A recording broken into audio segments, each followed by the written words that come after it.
Welcome to The Explainer. In any workplace, there's always this delicate balance, this constant push and pull between employers and employees. But what happens in a place like India when that tension finally snaps? So today, we're going to dive deep into the world of industrial disputes, from the picket lines all the way to the negotiating table, to really understand how these massive conflicts are managed and hopefully resolved. So, here's the plan. We're going to start by breaking down what a workplace dispute actually is. Then, we'll look at what happens when the talking stops and workers decide to walk out. From there, we'll open up the official rulebook for how these things get settled. And after that, we'll shift to a much more proactive strategy, the art of the deal, before finally looking at the real-world challenges that stand in its way. This really gets to the heart of it, right? We're not talking about a small disagreement over the coffee machine. We're talking about fundamental, deep-seated issues that can literally paralyze an entire company, or sometimes even a whole industry. So how on earth do you manage conflict on that kind of scale? To figure out how to solve these problems, we first have to know what we're talking about. What exactly is an industrial dispute in the eyes of the law? Let's get a clear definition.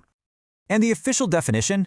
Well, it is incredibly broad. It covers pretty much any disagreement you can think of that's related to a job. We're talking pay, benefits, hiring, firing, all the way down to the physical safety of the workplace. Basically, if it's about the work or the place you do the work, it can become a formal dispute. Now it gets a little more specific. Disputes are generally broken down into two key types. You have interest disputes, which are all about creating new rights. Think of a union demanding a pay raise for the next contract. And then you have rights disputes, which are about enforcing the rights you already have, like an employee who gets fired unfairly. It's really the difference between writing the rule book and calling out a foul when someone breaks the rules. But what happens when these disputes, whether they're about new interests or existing rights, just can't be solved with a conversation? What happens when one side feels like their only option left is to stop working entirely? And that, of course, leads us to the strike. It is the most powerful and visible tool in the workers' arsenal. It's a huge signal that negotiations have completely failed, and it's a collective refusal to work until demands are heard. It forces everyone to pay attention. But here's the thing. A strike isn't just one single action. It's a tactic that can take many different forms. You've got your sit-down strike, where workers physically occupy the space. A go slow is more subtle. They're working, but productivity just plummets. And a wildcat strike? That's when things explode without any official union approval.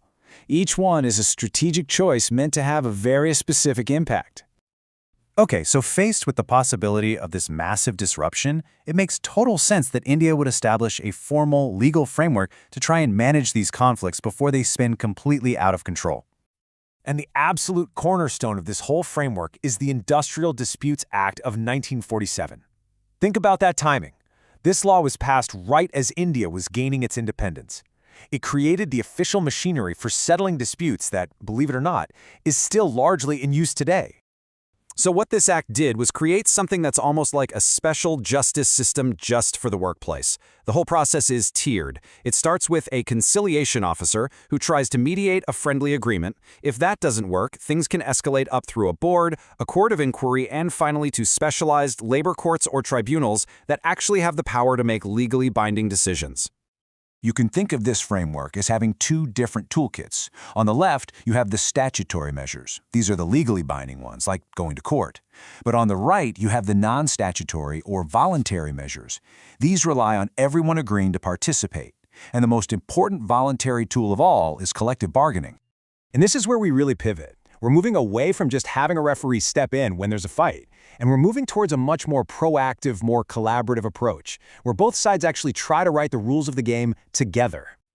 This quote just nails the whole philosophy, doesn't it? Instead of just getting really good at putting out fires, the goal of modern industrial relations is to create a workplace where those fires are just way less likely to ever start. And that prevention strategy is called collective bargaining.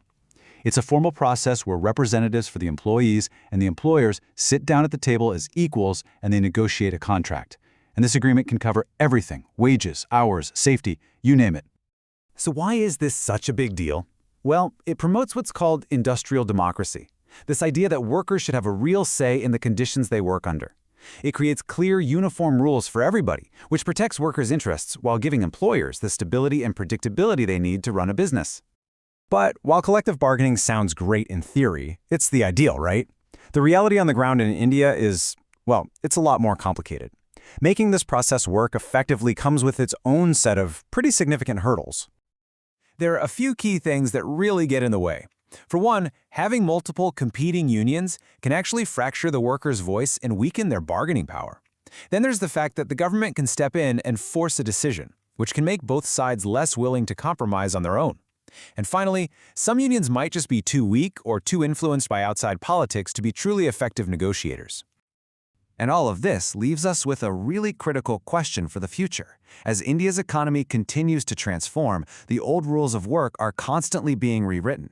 The real challenge, then, isn't just about the laws on the books, but about fostering a true culture of negotiation and trust. So, what's it going to take to finally make collaboration the rule and not the exception?